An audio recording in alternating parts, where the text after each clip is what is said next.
Smuggler's Run was just added to GTA Online, and although it's a fun add-on, it's definitely cool. We've seen a lot of people talking about how added stuff is expensive and sometimes beyond the reach of lower level players as well. There are a ton of updates to GTA Online that are not cheap. They're expensive in-game currency and also obviously can cost money outside of the game as well. Hi folks, it's Falcon, and today on gameranx we ask the question, has GTA Online become too much of a grind?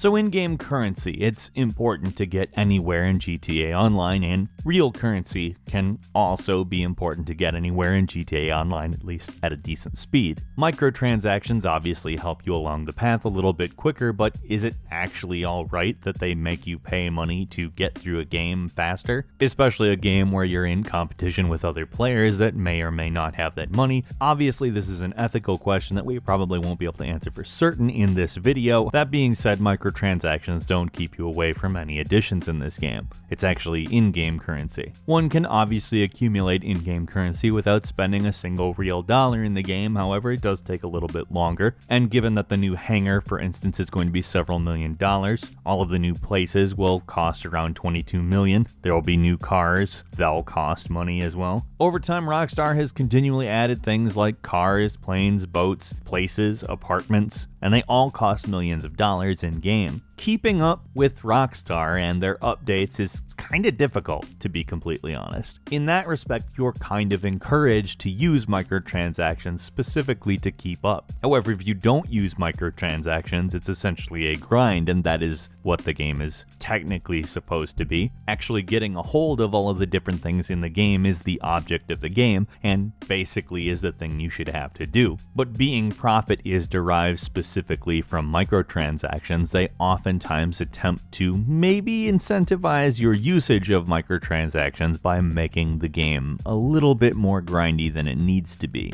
This is the synergy of business model and game design. You have to think about this when you're talking about making money from a literally free experience in a manner that doesn't just have ads everywhere, which is obviously everyone's most hated thing. Now, the reason I specifically bring this up is that even a lot of the time in other games when there are microtransactions, there is not this much of a disparity in experience. That's not to say that the microtransactions in GTA Online are more unfair, but maybe the grind is. It also really doesn't help that there are money glitches that just happen all the time, and as long as somebody's paying attention, they can take advantage of those when they do. It's actually a very interesting parallel to real life. You can spend all of your time working on missions and attempting to get money, and that money is gone in just moments. Then you have the number of cheaters that manage to get away with it somehow, and you also have people with tons of money doing things to basically torture people who don't have money. Because obviously there are no rules, there's a definite class division in Grand Theft Auto Online that I think people don't really think about. And I think this is possibly one of the most interesting points one could make about it, on account if you actually analyzed the class differences, you'd probably see a really big parallel to real life. If you get Grand Theft Auto and you don't have any money to put into it, you have to endlessly work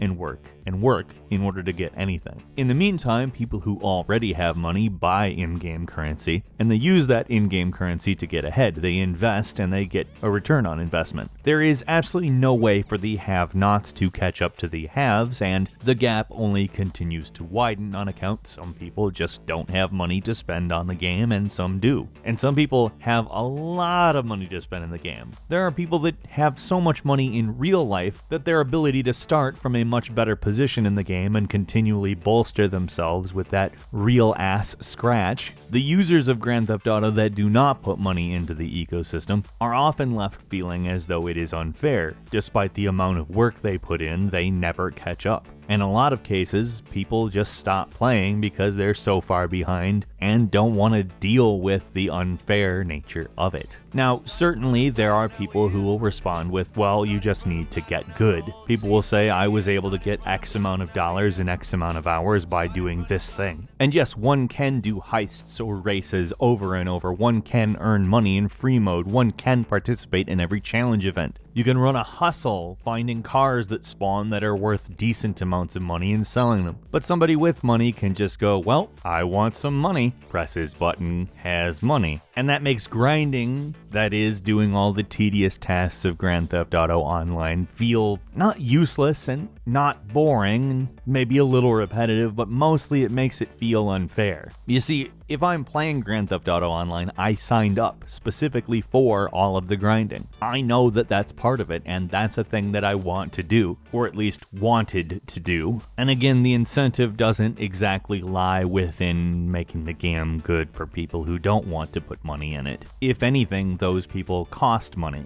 Yes, they provide the quote-unquote buzz for the game if they're talking about something online and making sure that other people are seeing it, and that can provide free advertising, but the people who are going to spend money on a game probably know about a lot of what's going on in the game already. On some level, the people who spend money within the game are always going to have to be some level of priority. I said earlier that the grind might have to be made longer in order to incentivize the idea of spending money in it, but it also has to be there to make the spending of the money worth it. If somebody puts money into it, they don't want to see somebody who, just started the game not spend the money and get to their level quickly. And that's not fair. It's not fair at all, but at the same time, they have to make money. It's always going to be a dichotomy that they have to indulge on some level, and because of the way things work, it's important that they indulge it in a manner that is going to maximize their profits. Whether you like that or not, I can't force you to or not to, but I can tell you that's how it works. And there's always going to be the argument that only the hardcore can survive in the game, but that would not be true if you can spend money to be on the same level as the hardcore players. Obviously, there are different perspectives here.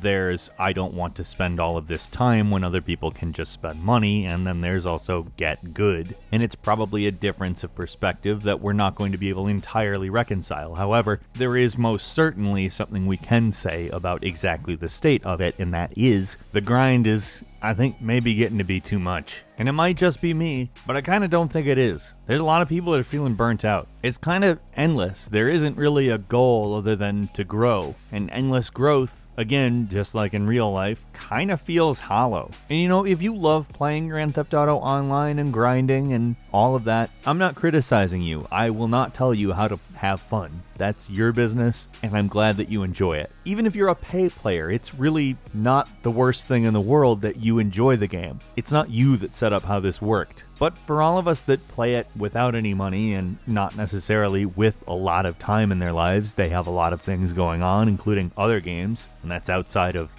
real life stuff that one has to do, relationships, responsibilities, etc. And while some people live for the grind, some people love seeing that hours log number go up and up and up. There's a dichotomy that makes it so that people who don't enjoy that but do enjoy GTA Online have a big obstacle to overcome in their enjoyment. So it is a matter of perspective. It does truly matter what you want out of the game. But I think something that would be nice to agree on is if going forward, people who say something about it aren't looked at as casuals, because it's not necessarily that people are casuals. They may have logged hundreds of hours as well. They just aren't seeing everything out of it that other people are. They might be feeling like it's getting a little bit repetitive, or that it's just not worth it being the massive inequality between free players and paid players. My perspective is that I do kind of think it's too much of a grind. And a lot of what's being added isn't really different enough. It's kind of just more, and that feels not as satisfying to me as I expected it to. I kind of hope this isn't what Grand Theft Auto becomes, because single-player Grand Theft Auto was a hell of a lot of fun. There were clear goals, there was a story, there was a reason to continue. It wasn't just work and work and work just to have a higher number than other people. I mean, don't we kind of have enough of that in real life? What do you think? Leave a comment. We definitely have a lot to talk about here. But if you enjoyed this video, this topic, this little chat on something that may have been a growing issue for a while now, please click the like button. And if you're not subscribed, now would be a great time to do so. We upload brand new videos every day of the week, and of course, the best way to see them first is a subscription. As always, we thank you very much for watching this video. I'm Falcon. You can follow me on Twitter @FalconTheHero, and we'll see you next time right here on GameRanx.